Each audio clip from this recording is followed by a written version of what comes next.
أعوذ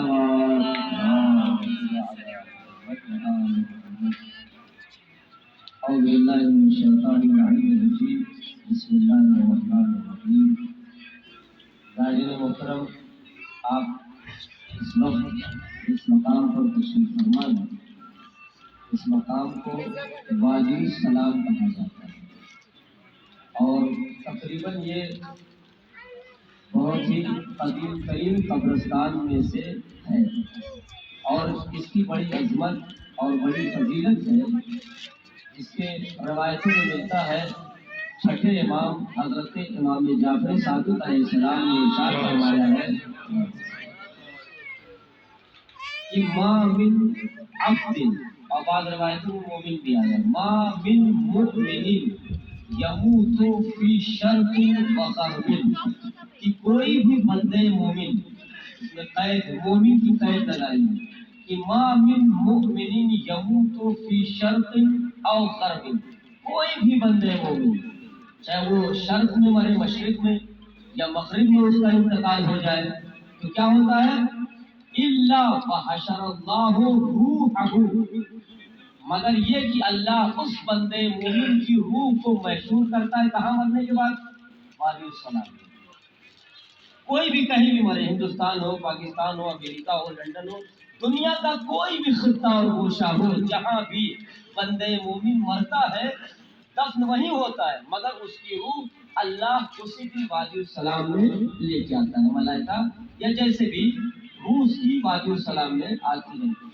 اب وادی السلام اسے اس لیے کہا جاتا ہے، وادی کے معنی ہوتے ہیں جگہ کے، پہاڑوں کے درمیان جو جگہ ہوتی ہے اسے وادی کہا جاتا ہے، یا ریتیلی جگہ ہو، چٹیل میدان ہو، جو بھی ہو تو اس کو وادی کہا جاتا ہے. سلام اللہ کے ناموں میں سے ایک نام ہے. جیسے آپ کہتے ہیں نا سلام علیکم، اب تو لوگ شارٹ کٹ میں کہتے ہیں السلام علیکم، تو سام کے معنی موت کے ہوتے ہیں، سام کے معنی موت کے ہوتے ہیں. تو جو لوگ جلدی میں السلام علیکم وعلیکم السلام ہے یہ چل رہا ہے نا، یہ غلط ہے. سیدھے سیدھے بھی یہ سلام علیکم یا السلام علیکم یہ صحیح ہے. سلام کے معنی سلامتی ہے، آپ کی زندگی طولانی ہو، آپ پر سلام ہو، آپ کو صحت و سلامتی ہو. لیکن جو شارٹ کٹ میں السلام علیکم، تو سام کے معنی عربی میں موت کی، یعنی السلام علیکم کہتے ہیں یعنی تو پر موت آئے. تو وادی السلام یعنی سلامتی کی وادی. اس میں مولا کائنات اس وادی سے گزر رہے تھے. اس وقت یہ قبرستان نہیں تھا.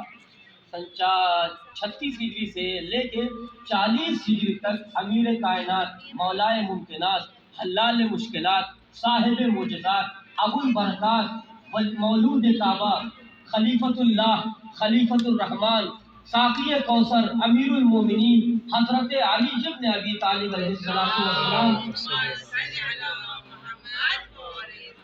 آپ کے دور خلافت میں 4 سال جو یہاں آپ نے دور خلافت مدینہ چھوڑ کے یہاں آپ نے مرکز بنایا تھا اسلامی خلافت کا، جو کوفہ جس کی آپ نے زیارت کی ہے.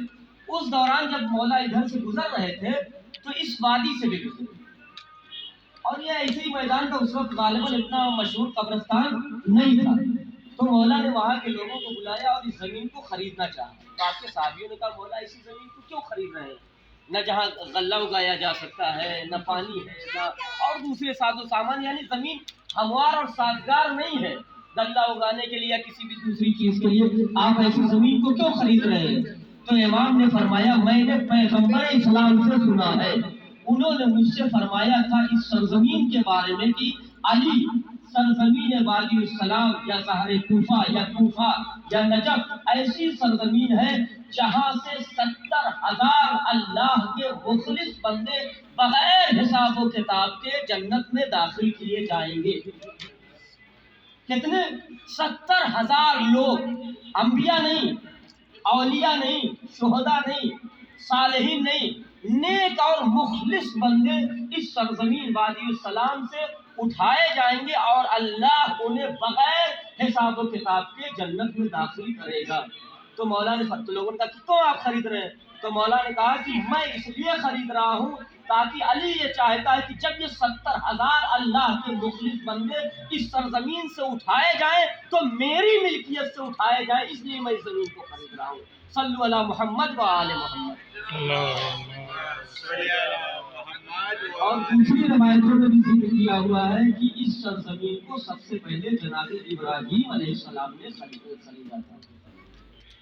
اور اس سرزمین کی ایک عظمت اور ہے کہ بعض روایتوں میں ملتا ہے کہ جو بھی وادی السلام کے قبرستان میں دفن کیا جاتا ہے، یہ اس سرزمین اور اس قبرستان کی برکت ہے جوار امیر المومنین علیہ السلام کی، کہ اللہ اسے فشار قبر سے محفوظ رکھتا ہے۔ فشار کے معنی جانتے ہیں؟ دبانا۔ زمین جو گنہگار ہے یا جو بھی حساب کتاب یا جو بھی انہوں نے غلط کام کیے ہیں، پہلی رات عذاب یہیں سے شروع ہو جاتا ہے کہ پہلی رات اس بندے کا حساب اتنا سخت ہوتا ہے کہ زمین کی جو قبر کی وہ ہوتی ہے وہ دونوں طرف سے مل جاتی ہے، وہ اسی میں چکی کے پاٹ کی طرف پس جاتا ہے، اسے فشار قبر کہا جاتا ہے۔ تو حدیث میں آیا ہے کہ جو یہاں دفن ہوتا ہے اس سے فشار قبر اٹھا لیا جاتا ہے، اسے فشار قبر میں مبتلا نہیں کیا جاتا ہے۔ اور بعض روایتوں میں یہ بھی لکھا ہے کہ یہاں ہزاروں انبیاء کی قبریں، اور ظاہر سی بات ہے سارے انبیاء کا نام نہ قرآن نے لکھا، نہ حدیثوں نے بتایا، نہ تفسیر نے بتایا ہے، نہ کسی پیغمبر کی حدیث میں ذکر نہیں ہوا سب انبیاء کا تذکرہ۔ اب جو خاص انبیاء کا تذکرہ قرآن مجید نے 26-27 انبیاء کا ذکر کیا ہے، ان میں یہ دو نبی کی آپ زیارت کر چکے ہیں، جناب آدم علیہ السلام، جناب نوح علیہ السلام، جو مولا کے پہلو میں دفن ہیں۔ اور دو نبی یہاں ہیں، جناب ہود علیہ السلام اور جناب صالح علیہ السلام۔ روایتوں نے یہ لکھا ہے کہ 5 انبیاء ایسے تاریخ میں گزرے ہیں جنہیں خاص طور سے سرزمین عرب کے لیے بھیجا گیا تھا، خاص طور سے سرزمین عرب کے لیے بھیجا گیا تھا، جن میں یہ دو نبی ہیں، جناب ہود علیہ السلام، جناب صالح علیہ السلام، جناب شعیب علیہ السلام اور جناب اسماعیل علیہ السلام، اور ہمارے آخری نبی حضور سرور کائنات حضرت محمد مصطفیٰ صلی اللہ علیہ وآلہ وسلم روح و ارواح العالمین و نبینا ایک صلوات پڑھ کر محمد علیہ۔ ان 5 نبیوں کو خاص طور سے اللہ نے سرزمین عرب کے لیے منتخب کیا تھا، اور ایسے بھی قرآن مجید کا اشارہ اس بات کی طرف ہے کہ ہم نے کسی سرزمین کو بغیر ہادی، رہبر، رہنما اور انبیاء کے نہیں چھوڑا۔ کہیں بھی کوئی بھی خطہ ہو دنیا کا، جہاں جہاں انسان آباد ہے وہاں اللہ نے ہادی اور رہنما کا انتظام کیا ہے، اور یہ وہ سرزمین 5 ہے، چاہے اب مختلف روایتیں ہیں۔ بعد میں لکھا ہے کہ جناب ہود علیہ السلام کو یمن کا ایک خطہ ہے احقاب جسے کہا جاتا ہے، وہاں کے لیے بھیجا گیا تھا۔ وہاں کے لوگ کیا کرتے تھے؟ جناب نوح علیہ السلام کے بعد جب قوم غرق ہوئی ہے تو اب تک جتنے بت پرست تھے جناب نوح کے زمانے تک، سب کو اللہ نے طوفان نوح میں غرق کر دیا تھا، اور کتنے لوگ بچے تھے؟ 80 لوگ، اتنے لوگ 80 لوگ، جن میں آپ کی اولاد اور پوتے پوتیاں اور بیوی بچے کچھ تھے، اور باقی لوگ جو ایمان لانے والے تھے، 80 لوگ بچے تھے۔ اس کے بعد سے باقی آبادی جناب نوح علیہ السلام کی اولاد سے مانی جاتی ہے۔ تو جو جتنے لوگ گمراہ تھے جناب نوح علیہ السلام کے طوفان میں غرق کر دیے گئے، اس کے بعد جو آبادی کا سلسلہ ہوا وہ جناب نوح علیہ السلام کی اولاد سے ہوا ہے۔ اب اس کے بعد یہ 80 مخلص بندے بچے تھے، اس کے بعد پھر کہاں سے لوگ آئے؟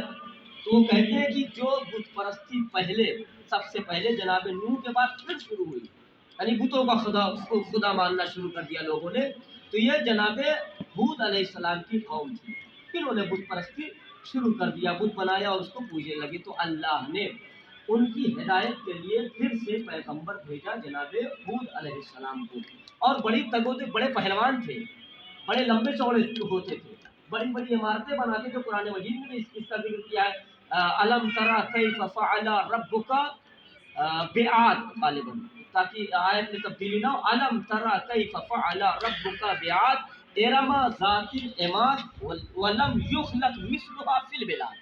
مضمون آیت کہہ لیجیے تاکہ آیت میں اگر غلطی ہوئی ہو تو اللہ کہہ رہا ہے کہ ہم نے اس سے پہلے جو امتوں کو پیدا کیا ہے، کون سے بڑے بڑے تھے، وہ جنتیں بنا دیتے، ارم کا تذکرہ کیا ہے، تو اللہ نے ان کی ہدایت کے لیے بڑے اونچے تگڑے ہوتے جن کی ہدایت کی جناب ہود علیہ السلام کو بھیجا، یہ پیغمبر تھے۔ جناب صالح علیہ السلام کو بھی عرب میں بھیجا۔ ان کا معجزہ یہ ہے، جب قوم نے جھٹلایا اور کہا کہ آپ پیغمبر نہیں، کوئی معجزہ دکھائیے، تو انہوں نے اللہ کے حکم سے، اللہ نے ان کی نبوت اور رسالت کی گواہی کے لیے پہاڑ سے اونٹنی نکالی حضرت صالح علیہ السلام کی، اس لیے ناقہ صالح مشہور ہے، یعنی جناب صالح علیہ السلام کی اونٹنی، تو اس کو اللہ نے ان کے اعجاز میں، ان کے معجزے میں، نبوت کے اس بات میں اونٹنی پہاڑ سے نکالی تھی۔ یہ دو انبیاء یہاں مدفون ہیں، ابھی زیارت پڑھائی جی۔ آگے میں سب بتا دیتا ہوں۔ آگے پھر وادی السلام میں ایک جگہ امام جعفر صادق علیہ السلام کا مقام ہے، غالباً کہتے ہیں کہ امام وہاں آئے تھے، مقیم ہوئے تھے، وہاں نماز پڑھی تھی۔ اور ایک مقام بغل میں اسی کے ہمارے امام زمانہ ولی عصر حضرت اجل اللہ تعالیٰ حضور شریف کا مقام ہے۔ وہ یہ کہا جاتا ہے کہ مولا یہاں تشریف لائے تھے اور یہاں نماز وغیرہ پڑھی تھی امام زمانہ علیہ السلام نے، تو وہاں بھی جائیں گے، وہاں بھی انشاءاللہ نماز پڑھیں گے۔ وآخر دعوانا الحمدللہ رب العالمین۔ تو آپ یہاں بیٹھے، یہ مقدس مقام ہے وادی السلام، اور بعض روایتوں میں آیا علماء کرتے رہتے ہیں، میں نے نظر سے نہیں گزرا ہے کہ یہاں جو مومن آتا ہے اپنی قبر بناتا ہے تو اس کے لیے وہ چیز حجت ہو جاتی ہے، محدود ہو جاتی ہے، اس میں انگلش میں پتہ نہیں کیا کہتے ہیں، یعنی آپ کی وہ محدود ہوگی، وہ آپ کا حصہ ہو گیا، اور جب آپ کو اٹھایا جائے گا، محسوس کیا جائے گا، تو یہی سے اٹھایا جائے گا۔ آپ اپنی قبر نہیں بنا دیجیے، رہنے والے ابھی بخاری کے بعد جن لوگوں نے آپ سے کہا ہے سب کی قبریں بنائیے، اور آپ سے گزارش ہے کہ چونکہ آپ قبرستان میں بیٹھے ہیں، وادی السلام مقدس جگہ ہے، انبیاء کا مرکز ہے، اولیاء کا مرکز ہے، اس لیے آپ ایک سورہ فاتحہ کم سے کم تمام مومنین مومنات جو یہاں 10 لوگ، ان کے لیے ایک سورہ فاتحہ پڑھ دیجیے۔ اللہم صلی علی محمد و آل محمد۔ بسم اللہ الرحمن الرحیم۔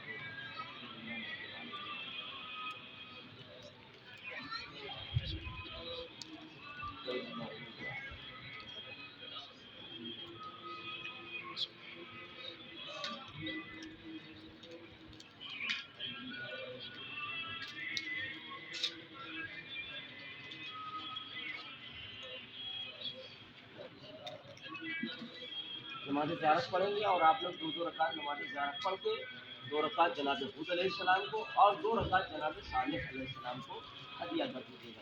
یہ زیارت اہل قبور ہے، یہ زیارت نبی اللہ ہے، دونوں پڑھ سکتے ہیں۔ آپ لوگ چاہے کھڑے ہو جائیں چاہے بیٹھ کے پڑھیے، میں پڑھ رہا ہوں، رخ کدھر کر لیجیے۔